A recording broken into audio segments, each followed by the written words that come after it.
Hey everyone, I'm Ultima456, you're the Ultimates, and welcome to episode 2 of Let's Platinum the Evil Within 2. Okay, so let's examine these things and see where we can go from here. There are photos of a bunch of Mobius agents here. Your lost team, I see. That's them.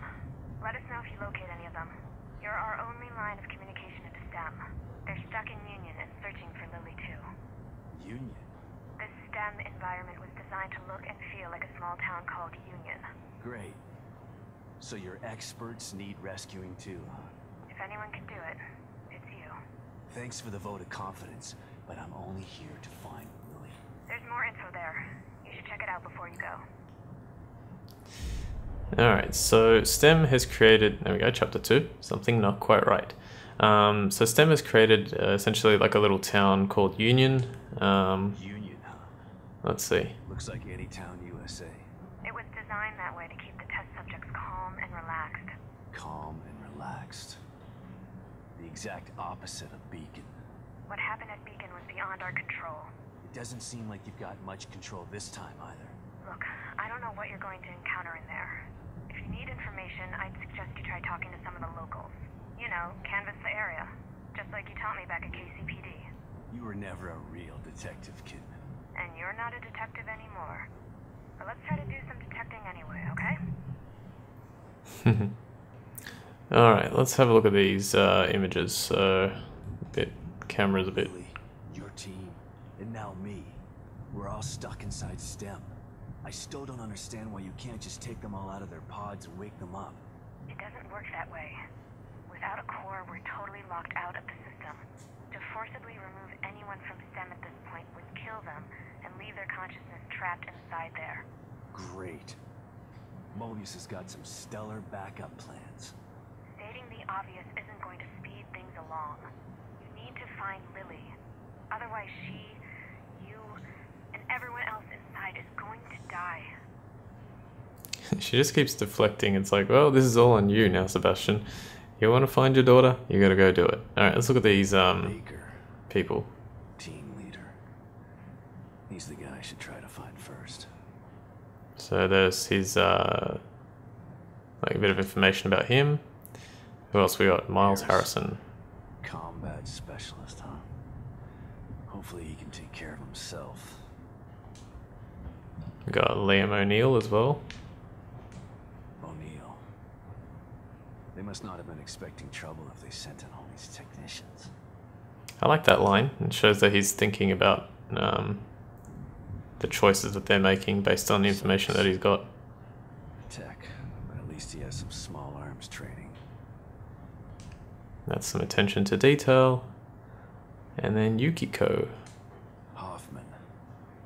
Psychology and surveillance.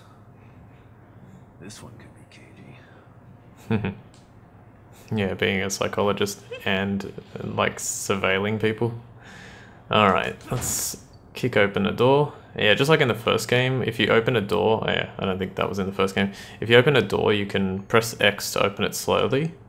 So, like that. Or you can press X twice to open it quickly. Also here, at this rack stand, which we can't get now, you can change costumes you get costumes for doing various things. I don't ever remember owning a cat. So I think this is Kidman's influence because this cat is the same one that ends up in her DLC in the first game. So yeah, and then we get a little slide as well. Slide projector. Where did my memory dig this up? Elementary school? I'm not old enough to have used one of these before, but we did use, what were they called? I can't remember what they're called now, but like just projectors, but yeah, it was a different type of projector. Photographic slide, a relic from a pre-phone camera era. These are found mostly in old people's attics and estate sales. They can be viewed using the slide projector in Sebastian's room. So let's go ahead and do that. We actually need to collect all of these and we need to view all of them and talk to Kidman about all of them as well, which we're going to do here for this first one. Alright, so we've got Sebastian, Myra, and Lily playing. Kidman, you there? Always. You wouldn't have told me about Lily if your damn machine didn't go on the fritz. I would have spent the rest of my life mourning her and you wouldn't have cared. Yeah, that's true. But I couldn't say anything. They would have killed me. I'm not sure I believe you. Why would I lie about that? To manipulate me. To get me to perform like a good little soldier. You've lied to me before. Our whole friendship was built on a lie. Okay, I get it. And I don't blame you for feeling that way. You'll never know how I feel until you've lost your family. I never had a family to lose. Just two people who brought me into this world and treated me like a burden instead of a daughter. Better to have loved and lost. Is that what you're saying? Maybe. At least you had people who cared about you. Point taken. She's very Kidman's like really good at conversing. Like she always has something to say back. Okay, green gel, like in the first game. It's gross and it usually comes from dead enemies, but if you collect it, you can use it to obtain increased abilities. Thanks, Kitty. Yeah, for some reason you get 700 gel every time you view a slide. I don't know exactly why 700, but that's what you get. Beacon. Should be a way out. Why couldn't Just my like memory just bacon. open regular doors? Alright, and we can also save here. Save terminals. Save terminals can be used to save your progress at any time. They can be found in safe houses and in Sebastian's room. So let's go ahead and do that. Just get that out of the way. Just save. Yeah, you can save as many times as you want, which is pretty nice. Well, in as many slots, I think, if I'm not mistaken, yeah. Alright, let's go. Here we go again. Into the looking glass. I was watching a speedrun yesterday and I didn't realize that like a looking glass is like just another way of saying mirror. But I think it's also a reference to Alice in Wonderland, if I'm not mistaken. Like there's something to do with Through the Looking Glass. It was also the name of, I think, a double episode of like Lost, all the way in like season 3, I want to say, 2 or 3. I remember that. Everything is references, everything. Alright, so this is a little flashback. Speaking of Lost, here's a flashback. Is that a doll of Sebastian? It's a Sebastian doll, I'm pretty sure. Mom can fix it for you. It's okay. That's Mom's department. There she is.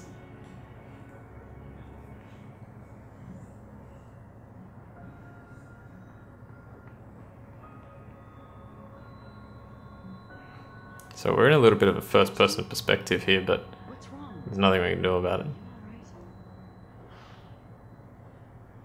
I've got a wonderful family. An amazingly smart and beautiful wife. Why wouldn't I be alright? Come here, Myra. I like the character models in the first game better. You've been working too hard. It's making you delirious. Are you sure you're not coming down with something?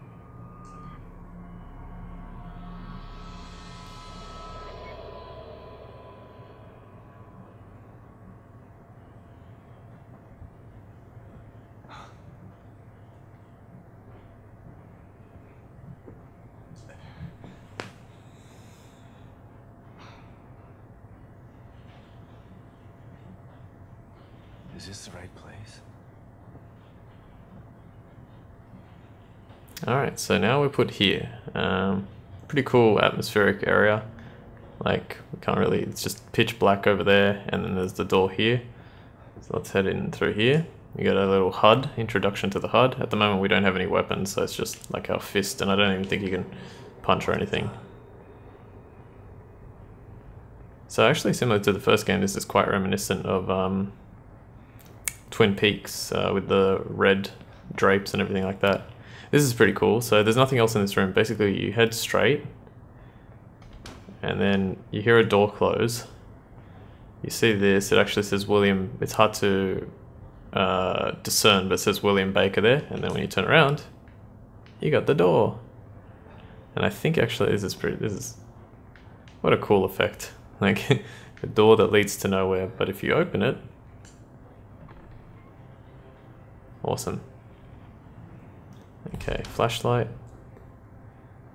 Alright, so there's nothing down these corridors, we just gotta follow it until we get to here, and this is the first sort of, how can I put it? This is like a pretty big sight, I would say.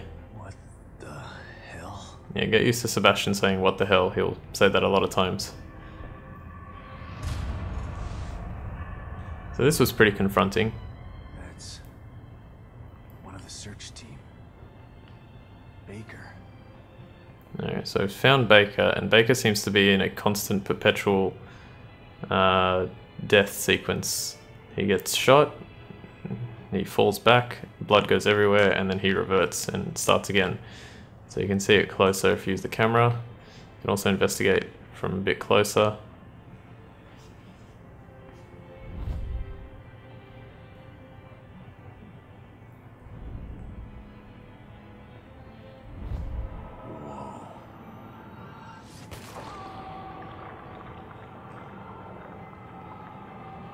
This kind of like little thing that we've got here, can I investigate further? Yeah. Team leader. One bullet. Straight through the head.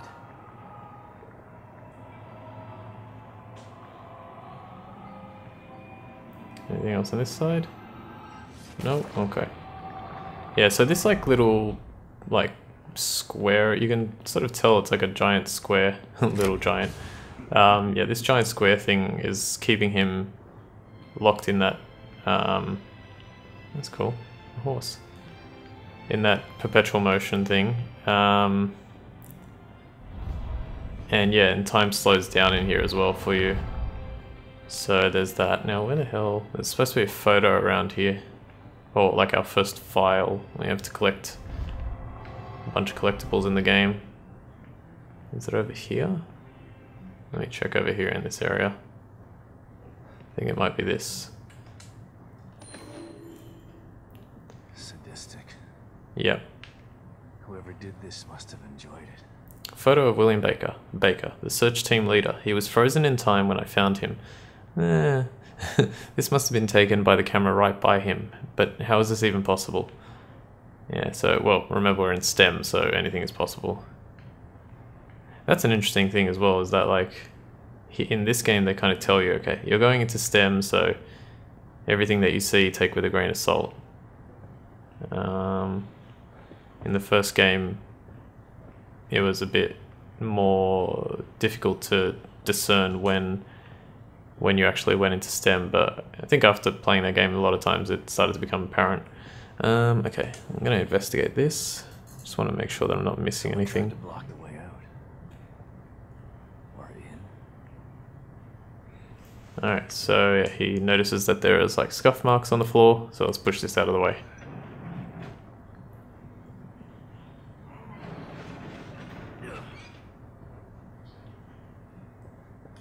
Okay, now we're in a slightly different area. Let's run through here.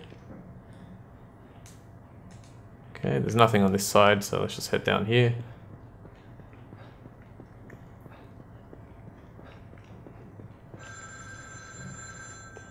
The phone rings.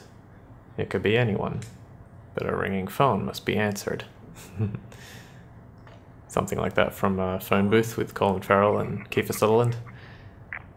Shit. Who was that?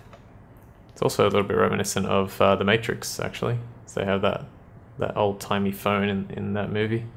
Old-timey phone. That movie was made in like 2000 or something, so... Jeez, it's old now. Alright, so... Okay, cool. So now there's nothing... I believe there's nothing here. Let me have a quick look through this door. Yeah, it's blocked off anyway, so we can't do anything with that. So the only way we can go is upstairs. So let's head up there. So the game is carefully trying to introduce its first villain to us, and we'll see that person soon. Alright, let's have a look here. File number 2. So this is an extravagant letter to applicant SV. I don't know if that's the... like the initials or something, or I don't actually know what that means. Anyway, congratulations, Truth Seeker. Thank you for taking our spiritual acuity test. We're pleased to welcome you to the next level, the next level of knowledge. Please report to the nearest Mu Center with this letter to ascend from probationary applicant to the position of Mu disciple. This letter guarantees you an exalted position at the next cleansing ceremony. Handwritten on the back of the envelope, lies all lies. Okay. I'm actually not 100% sure what that one's about. So this is weird too. If you go out here, you can see the word grand, but there's nothing else you can see. This part reminds me of, well, I don't know why, but that looking out the window there reminds me of the movie Dark City, also with Kiefer Sutherland. And was it Rufus Sewell? Sewell? Something like that? I think so. You get a little ambience here. What's going on here? Pretty sure we never see that woman again. Okay, so we're locked in, so we can't do anything. Let's keep going. Okay, up here. Nothing over there. Nothing here. Nothing there. Got this creepy, crazy room. Also, like, you know, when I was saying, like, Alice in Wonderland, this is a little bit reminiscent of that, because that movie, like, I'm pretty sure it's kind of like a fairy tale, right? And there's there's a history of fairy tales being quite confronting, and like they're all like, I don't know how you would explain it, but they're a lot creepier than they seem, I guess. Alright, so what's happening with those things is finally revealed. What was that? Shit. What was that? Alright, entering and exiting cover. So this is one of the game's main features that they introduced. It wasn't in the first game. So what you do is you press circle and you can enter and exit cover when the cover icon is displayed. That's that little facing down chevron. I don't know if a chevron can face up, but yeah, it looks like it's basically a chevron. The cover icon figure 1 will be displayed when you are facing a valid cover point. Moving in cover, so you can use the left thumbstick to move alongside the cover and around the corners, and when you're near a corner in cover, an arrow icon will be displayed. Move in the direction indicated using the left thumbstick to round the corner without breaking cover.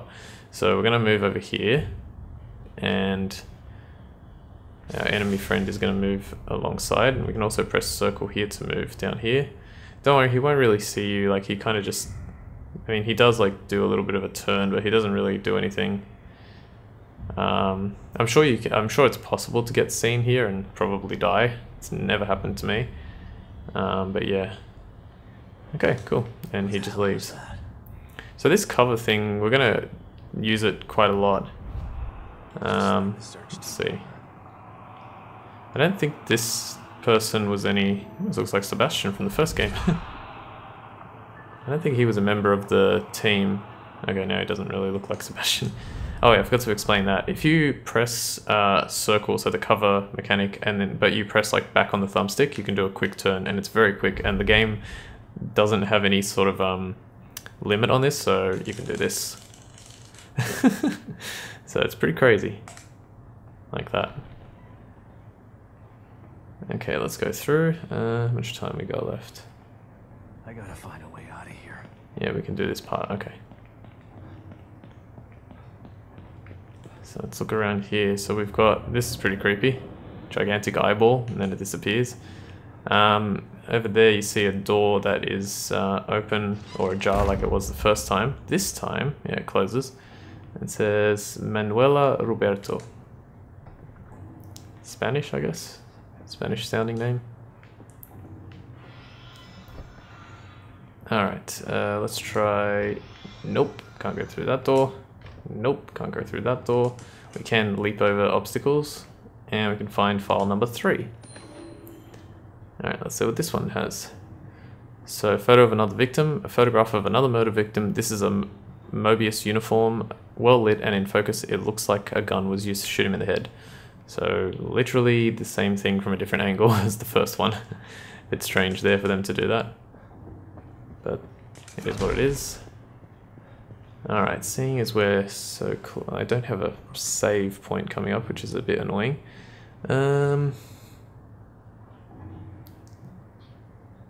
Okay, so yeah, we're gonna have to go upstairs next. I guess I can probably go in here, but...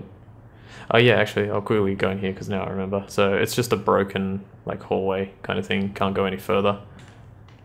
So ultimately we have to go upstairs, but we'll do that next time. Alright, so I want to thank you all for watching episode 2 of Let's Platinum the Evil Within 2. My name is Ultima456, you're the Ultimates, and I'll see you next time.